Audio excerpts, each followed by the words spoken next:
సుమధుర స్వరముల గానాలతో వేలాది దూతల గళములతో కొనియాడబడుచున్న నా యేసయ్యా నీకే నా ఆరాధన.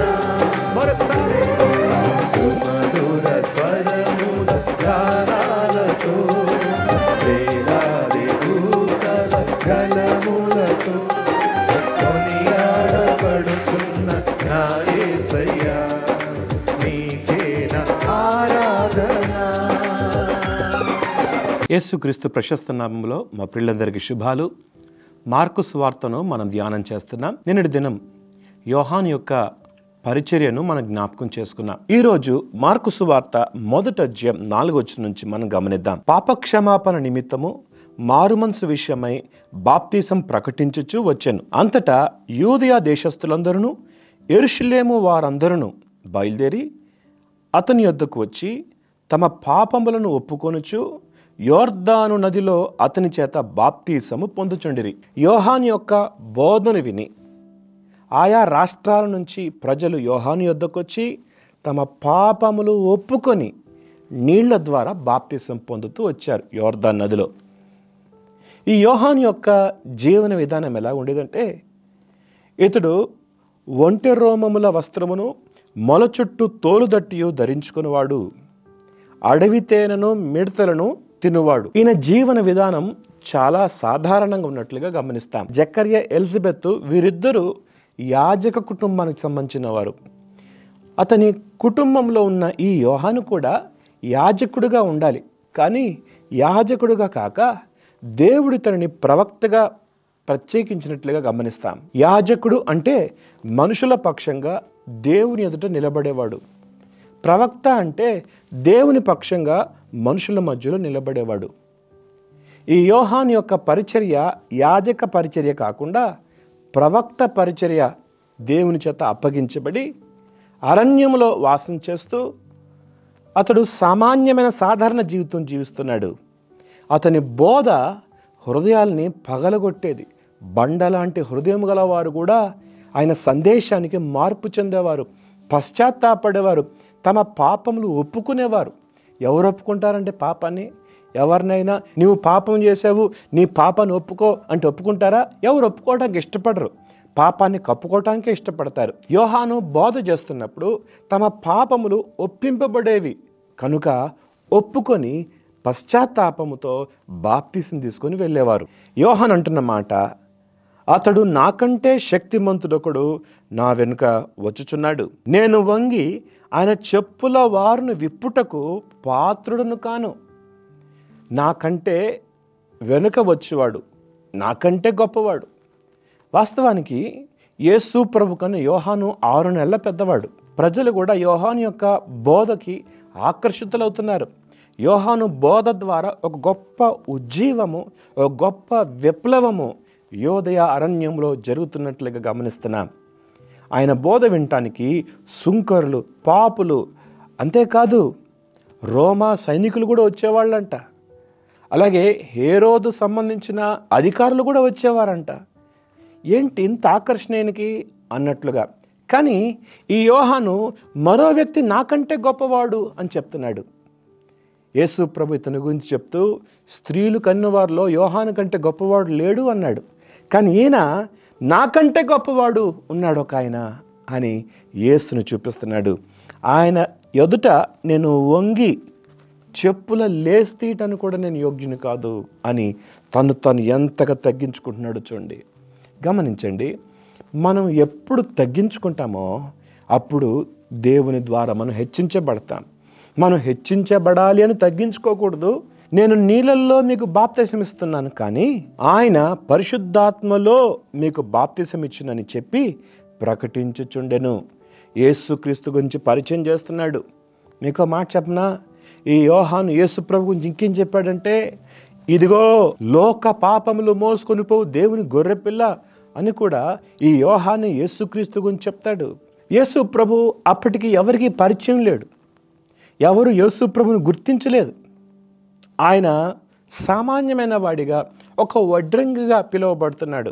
వడ్రంగి అయిన యోసేపు కుమారుడుగా పిలువబడుతున్నాడు. ఆయనకి ఏ అర్హత, ఏ గొప్పతనము ఎవరూ ఆయనకి ఆపాదించలేదు.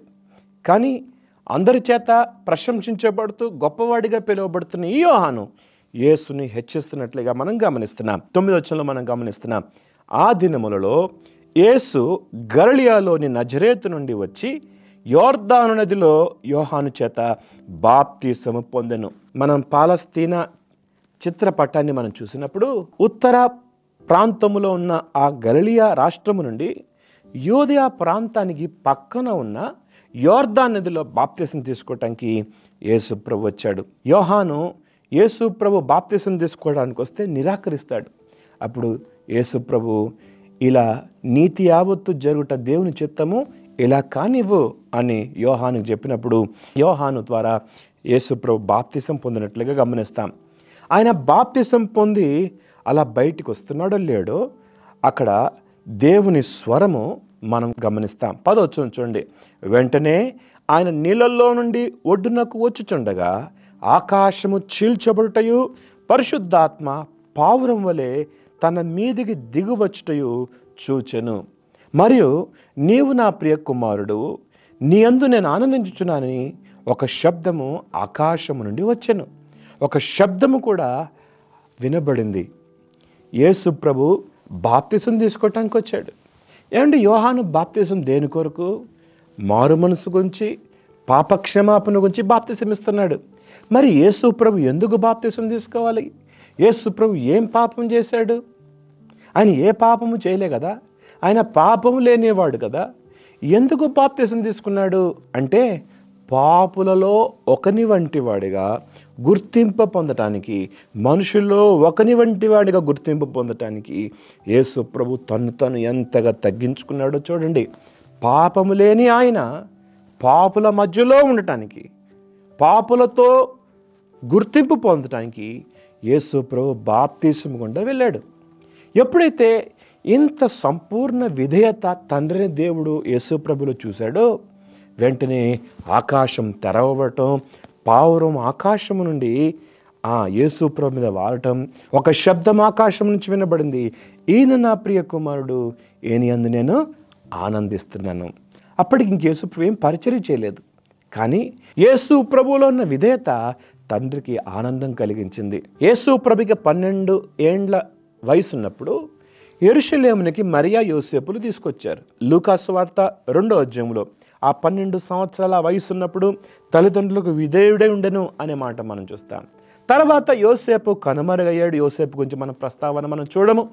మెట్టుకు యేసు ప్రభు బాధ్యత గలవాడిగా ఉన్నట్లుగా గుర్తిస్తాము. తల్లిదండ్రులకు విధేయత చూపించడం కావచ్చు, బాప్తిసం పొందడానికి తాను తగ్గించుకోవడం కావచ్చు. ఈ కారణాలు తండ్రిని దేవునికి ఎంతో సంతోషాన్ని కలిగించాయి. అందుకనే ఈయన నా ప్రియ కుమారుడు, ఈయన యందు నేను ఆనందిస్తున్నానని యేసు ప్రభు గురించి తండ్రిని దేవుడు సాక్ష్యం ఇస్తున్నట్లుగా మనం గమనిస్తున్నాం. ప్రార్థన చేసుకుందామా? తలలు వంచండి. మహోన్నతుడగు దేవా, సర్వాధికారి నీకు స్తోత్రాలు. ఈ దినం మీరు మాతో మాట్లాడిన నీ మాటలను బట్టి వందనాలు. అవును, యోహాను యొక్క బోధ ఎంతమంది జీవితాలని మార్చిందో ప్రభువా. యోహాను ఎంత గొప్పవాడో, కానీ నిన్ను హెచ్చించిన విధానాన్ని మేము చూసాం. ఆయన నాకంటే శక్తిమంతుడు అన్నాడు. ప్రభువా, మహోన్నతుడివి, నువ్వెంతగా తగ్గించుకున్నావు ప్రభువా. మనుషుల్లో ఒకని వంటి వాడు అయ్యావు. బాప్తిసం తీసుకోవటానికి ఎంతగా తగ్గించుకున్నావు ప్రభువా. అవును, మా కొరకు ఈ లోకానికి వచ్చావు. మాకు ఆ దీన మనసు దయచేయండి ప్రభువా. నీ కృపను మాకు తోడుగొంచండి. నిన్నే హెచ్చించే మనసు మాకు దయచేయమని అయ్యా నిన్ను కోరుతున్నాం ప్రభువా. నీ వాక్యము ద్వారా మీరు మాతో మాట్లాడారు. విత్తబడిన మాటలు మా అందరి హృదయాన్ని నీరుకట్టి ఫలింపచేసి మీరే మహిమ పొందమని యేసు నామములో అడుగుతున్నాం తండ్రి. ఆమేన్.